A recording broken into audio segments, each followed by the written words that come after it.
Okay, so the big question, right? Should you teach yourself or should you learn in the classroom, the traditional route, with a teacher?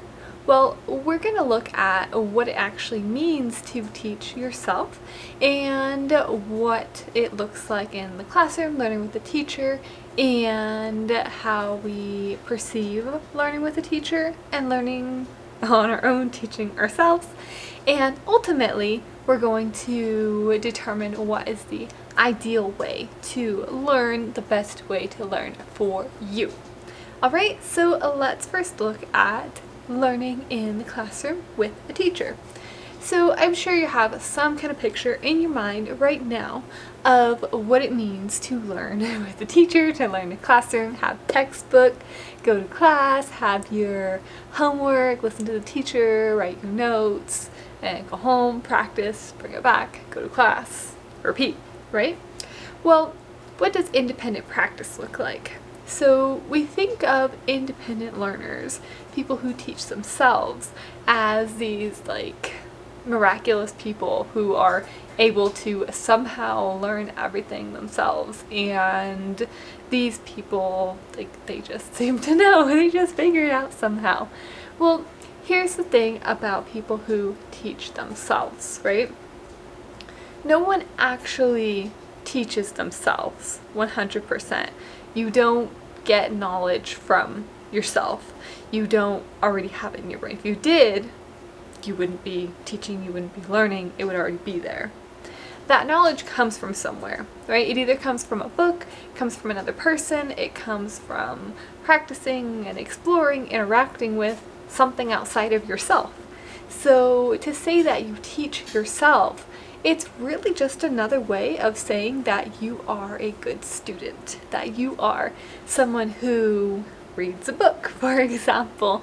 Right? People who teach themselves, they read out of a book, they read online, they watch YouTube videos, they look for information to answer their questions, to troubleshoot wherever they are in their process so that they can learn.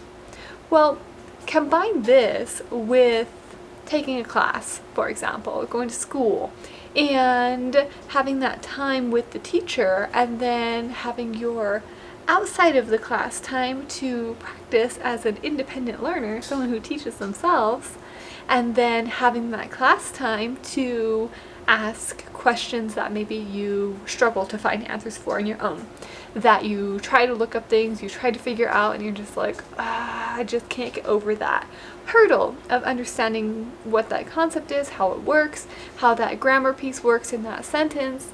And so when you have that, that is the ideal question to bring to class to ask your teacher.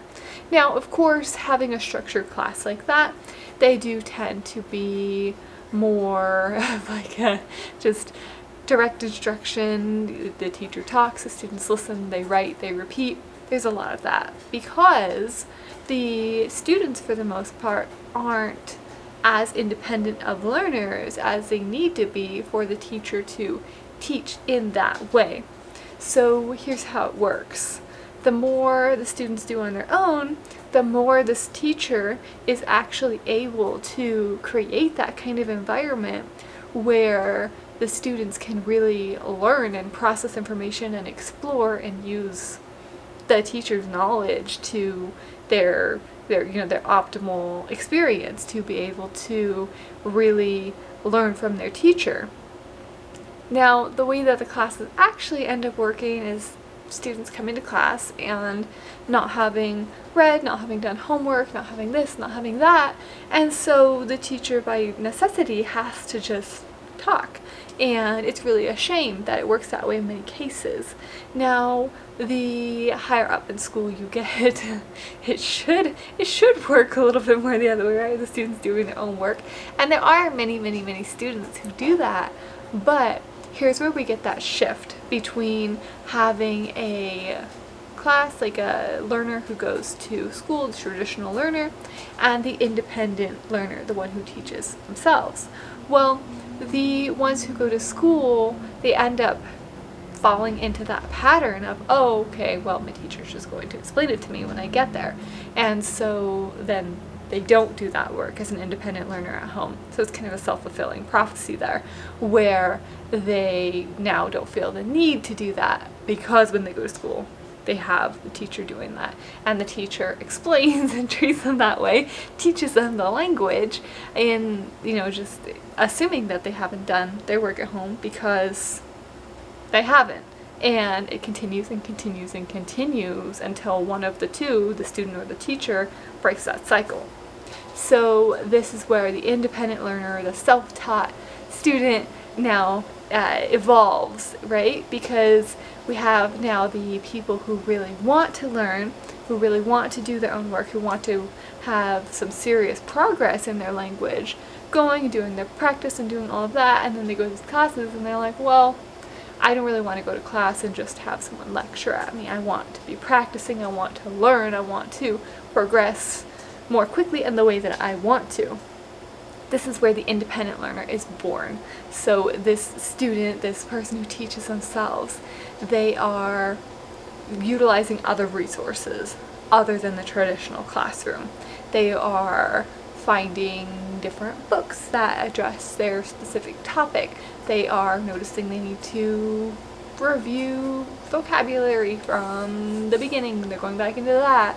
They are practicing journaling. They are doing different things that a traditional class doesn't necessarily do, because in a traditional class we need that structure of following a textbook, of having, okay, this is beginner level, this is intermediate, this is advanced, this is what we do within the beginner level. We have, we start with our basic sentence construction, with our nouns and our verbs and all of that.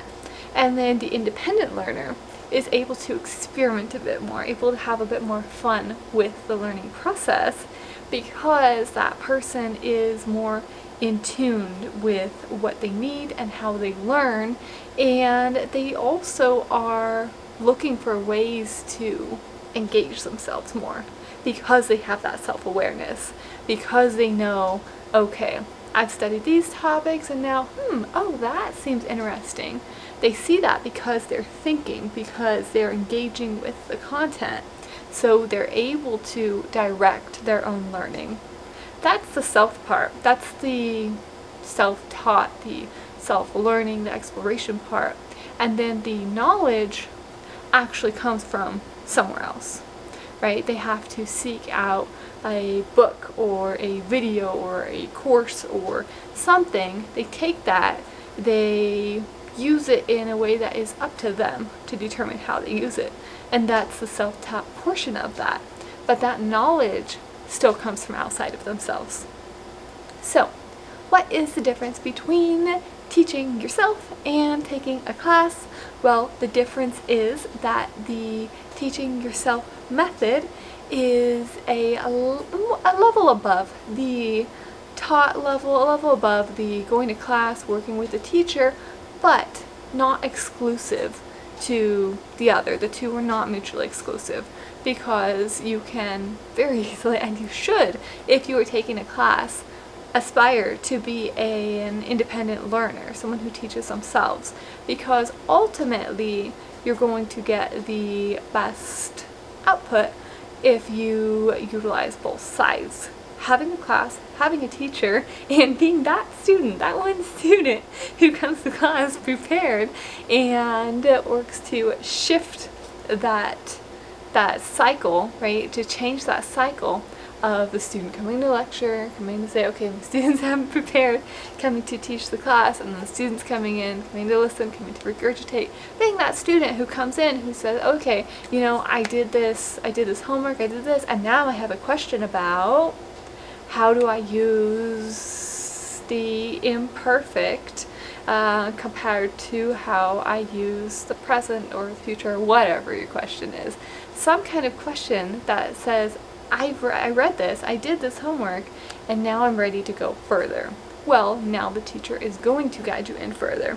And essentially that is a guided independent learning, which is what independent learning, what teaching yourself really is. Doing your own work and then finding those other resources to plug in Well, if you have your teacher, you then can bring your questions, bring those ideas to your teacher, and then your teacher can say, oh yeah, you know, this works like this, like you can do this with that topic, or oh, you know what, I've got this really cool book that will help you with just that, it'll answer that question for you. And that's where the two come together. That's where being an independent learner and working with a teacher go hand in hand in becoming an awesome language learner. Alright, thank you guys so much, and if you have any questions, please feel free to ask me down below in the comments, either here on YouTube or on the blog here, and I will be there responding to you guys with any questions you have, and I will see you back here next Tuesday with another video and blog post. Bye guys!